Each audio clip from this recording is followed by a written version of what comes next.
Жас Мика есімді қыз асырап алған отбасымен жақсы өмір сүрем деп ойлайды.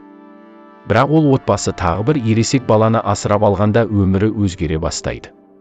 Себебі олар бір-бірімен жақын арада болып, тіл табыса алмай қалады. Достар, фильмді бастамас бұрын каналға тіркелмеген болсаңыз тіркеліп, лайк басып кетейік. Бұл келесі қазақ контентінде видеоларды шығаруға маған үлкен септігін тигізеді. Мика жастайынан жетімдер үйіне түседі. Ол жерде қызды Маргарет атты тәрбиеші күтіп алады. Ол өзінің қатал ережелерімен таныстырады. Солай өзінің бар заттарын тапсыруын сұрайды. Қыз өзінің анасынан қалған алқаны қалдыруын сұрайды, бірақ тәрбиеші қанша жыласаң да бәрі қайтып келмейді деп тартып алады. Аделин есімді қыз өз бөлмесіне алып келіп, екеуі тіл табысып жақын достар бола бастайды. Біраз жылдар өтеді, қызды біреулер асырап алады.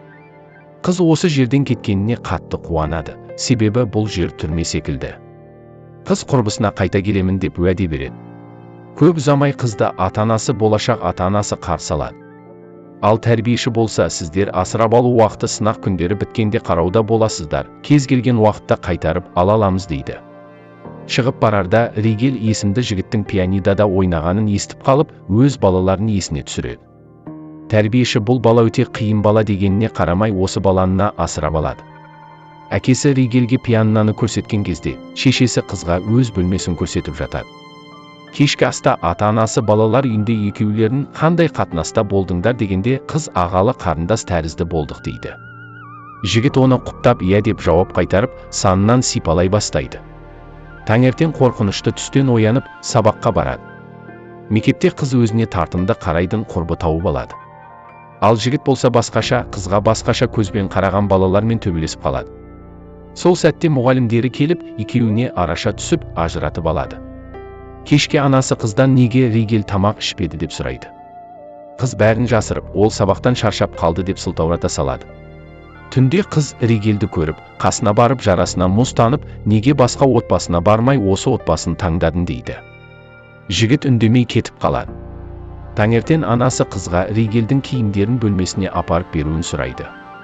Қыз бөлмесіне кірсе, ешкім жоқ, ол қызығушылықпен бөлмесін ақтара бастайды.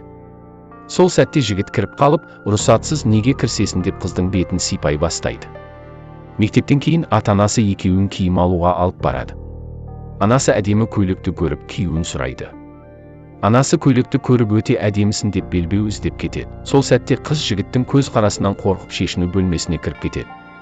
Сасқалақтап киімін шеше алмай тұрғанда артынан біреу заңгын шешіп береді. Қыз артына қарай ешкім жоқ. Анасы келіп, белбеуді тарта бастағанда бұрынғы қиыншылық өмірі есіне түсіп, тынысы тартылып қалады. Уақыттар өтеді, қыз өз қорқынышын жеңе бастайды. Мектепте қыздар гүл сыйлау күні. Кім қандай гүл сыйласа сондай сезім бар деп айтады. Қыз шкафты ашып қалса, қызғылт қара раушан тұр екен. Оны Ригельден екенін біліп, сабақтан кейін жігіттің бөлмесіне барады. Жігіт сезімін ұстай алмай, қызды сүймек болады. Осы сәтте анасы шақырып қалып, далада біреу келіп тұр дейді. Қызға Лайонель есімді ұл келіп қызды балмұздақ жеуге алып кетеді. Екеуі қыдырып келеді. Жігіт үйіне жеткізіп сүймек болғанда қыз бас тартып, ертең кездесейік деп айтады. Кешке қызға Лайонельден жарақат түрімен видео келеді. Сол сәтте Ригельде кіріп қалады. Қыз ашуланып неге олай істедің дегенде, Лайонельден сұра, өзі кінәлі дейді. Қыз Ригельде температура бар екенін біліп, бөлмесіне апарып су киімдерін шешіп дәрі береді. Жігіт қасында болуын өтінеді. Жігіт бала кезден қызды ұнатады, бірақ оны тәрбиеші білсе жазалайды екен. Сол үшін сезімін жасырып жүрген екен. Қыз сыйлықтарын алып Ригельдің туылған күніне келеді. Сол сәтте есікке қоңырау соғады. Қыз барып ашса, құрбысы екен. Анасымен шақырдым деп қуантады. Кешке қыз жігіттің қасына келіп, жақсы сыйлық сыйлай алмадым деп айтады. Не айтсаң сол сыйлығым болсын дейді. Жігіт тыныш отыр деп оны сүймек болады. Бірақ осы уақытта есікке қоңырау соғып, Лайонель қызға, сен Ригельмен болған үшін мен қорқамын дейді. Солай жақын тартып сүймекші болады. Бірақ Мика қарсы болып кетіп қалады. Қыз жігітке келіп, мен сенімен бірге болғым келеді, екеуміздің тағдырымыз бір дейді. Бірақ жігіт қарсылық танытады. Ригель анасына мені асырап алмаңыз деп бас тартады. Мика құрбыларымен көңіл көтеруде болады.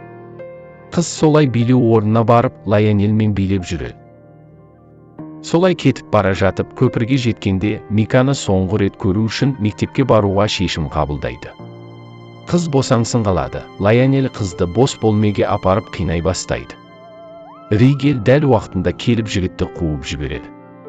Қыз бен жігітте солай махаббат сезімдері ашылады. Қайтарда екеуін Лайонель көріп қағып кеткісі келеді. Бірақ Мика мен Ригель қашып барып суға секіріп кетеді. Таңертең оянса қасында құрбысы тұр. Дәрігер жігіт комада жатыр, басында зақым бар дейді. Анасы қызға Ригельді қайта балалар үйіне береміз деп қорапшаны береді. Ішінде анасы берген көбелек алқасы болады. Қыз жігітке барғысы келеді.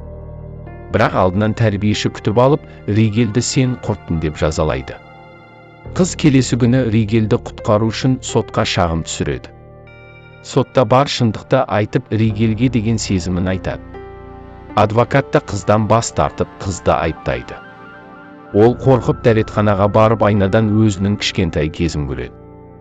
Біраз уақыттан кейін есіне келіп, бар шындық қайта айтады. Сол сәтте бәрі шапалақ ұрып құптайды. Қыз соттан шығып жігітке барып, бәрі бітті, енді бізге ешкім тиісе алмайды дейді. Ригель оянып қызды көз жасымен көреді. Мика Ригельді жастайынан қамқорына алып, күтіп көмектесіп қорғап жүргенін түсінеді. Солай екеуі жеткіліксіз өмірлерін қуаныш пен сүйіспеншілікке толтырып, қызды болып, баласын ер жеткізеді.